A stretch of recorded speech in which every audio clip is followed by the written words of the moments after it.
तो आज हम एक ऐसे राजनीतिक सफर की बात कर रहे हैं जो बिल्कुल जमीन से शुरू हुआ और सत्ता के शिखर तक पहुंचा। जी, लालू प्रसाद यादव। हाँ, हमारे पास उनके जीवन और करियर से जुड़ी कुछ जानकारी हैं और कोशिश यही रहेगी कि इस पूरी यात्रा के जो सबसे अहम पड़ाव हैं उनको समझें। बिल्कुल, और उनका जो असर रहा है राजनीति पर वो भी। और उनका अंदाज तो हमेशा ही सबसे अलग रहा है, एकदम ठेठ देसी मजाकिया। हाँ, लोगों से सीधा जुड़ाव।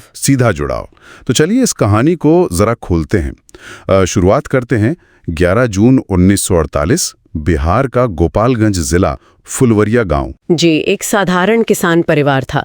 पिता कुंदन राय और माता मर्छिया देवी। और पढ़ाई पटना यूनिवर्सिटी से बीए और फिर एलएलबी भी। और यहीं से मतलब छात्र जीवन से ही राजनीति की शुरुआत हो गई थी। 1970 में पटना यूनिवर्सिटी छात्र संघ के अध्यक्ष बने। ये एक तरह से पहला बड़ा कदम था। हाँ, ये तो बड़ा लॉन्च पैड रहा होगा उनके लिए। बिल्कुल।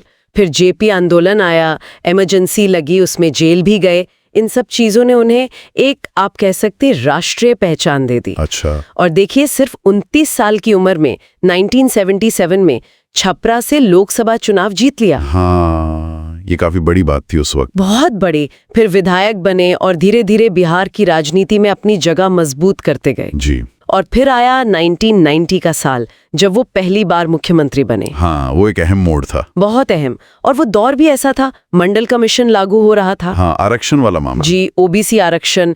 तो लालू यादव ने पिछड़ों की राजनीति को बहुत जोर शोर से अपनाया। वो उसके एक बड़े चेहरे बन गए।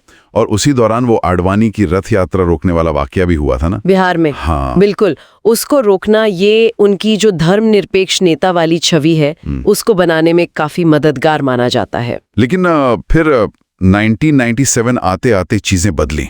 चारा घोटाला मामला सामने आ गया। जी, ये एक बड़ा स्कैम था, पशुओं के चारे से जुड़ा हुआ।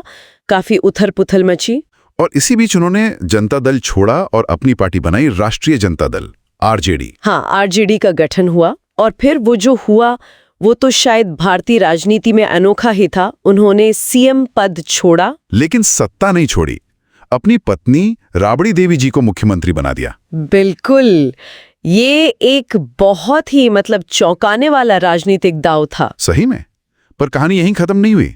2004 में एक और अप्रत्याशित मोड़ आया। जी, जब वो केंद्र में रेल मंत्री बने, यूपीए सरकार में। हाँ, और कई लोगों को तो बड़ी शंका थी कि भाई ये कैसे चलाएंगे मंत्रालय। बिल्कुल, आशंकाएं तो थीं, लेकिन हुआ बिल्कुल उल्टा। उनके टाइम पे रेलवे जो है वो घाटे से निकलकर मुनाफे में आ गया। ये कैसे हुआ? मतलब क्या वजह थी इसकी? जानकारी के मुताबिक उन्होंने माल ढुलाई पर ज्यादा फोकस किया, वैगनों का बेहतर इस्तेमाल किया। अच्छा। और इसको लालू मॉडल कहा जाने लगा। हार्वर्ड और आईआईएम जैसे संस्थानों ने भी इस पर स्टडी की। कमाल है। पर इन सफलताओं के बीच वो पुराने मामले, खासकर चारा घोटाला, हाँ, वो पीछा नहीं छोड़ रहे थे। 1996 से लेकर मतलब अभी हाल तक 2022 तक अलग अलग मामलों में सजा होती रही। कई बार जेल भी जाना पड़ा। जी, कई बार। इसके बावजूद आप देखिए, बिहार की राजनीति में उनकी पकड़ ढीली नहीं पड़ी। सही बात है। 2015 में वो महागठबंधन बना। हाँ, जेडीयू और कांग्रेस के साथ। और फिर उनके बेटे तेजस्वी यादव, वो भी राजनीति में सक्रिय हुए और उभरे। तो मतलब आरजेडी बिहार में एक अहम ताकत बनी रही। बिल्कुल। और अभी हाल फिलहाल की बात करें तो 2022 में सिंगापुर उनका किडनी ट्रांसप्लांट हुआ। हाँ, उनकी बेटी रोहिणी ने किडनी दी थी। स्वास्थ्य कारण है, शायद अब वो उतने सक्रिय ना हो सीधे तौर पर, लेकिन राजनीति में उनकी भूमिका तो है ही। अभी 2025 में पटना में 78वां जन्मदिन भी मनाया गया। जी, उनकी पूरी शख्सियत ही देखिए, कई रंग है उसमें। 9 बच्चे हैं।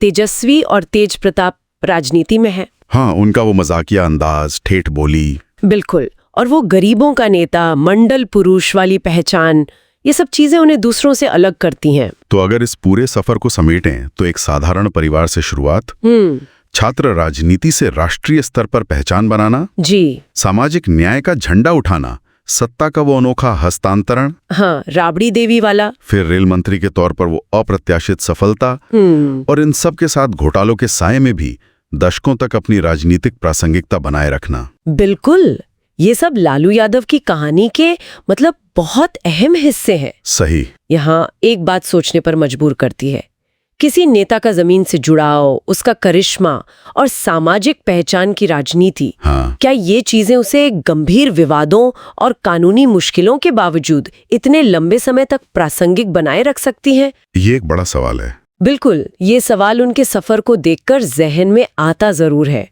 इस दिलचस्प राजनीतिक यात्रा की पड़ताल में शामिल होने के लिए बहुत बहुत धन्यवाद।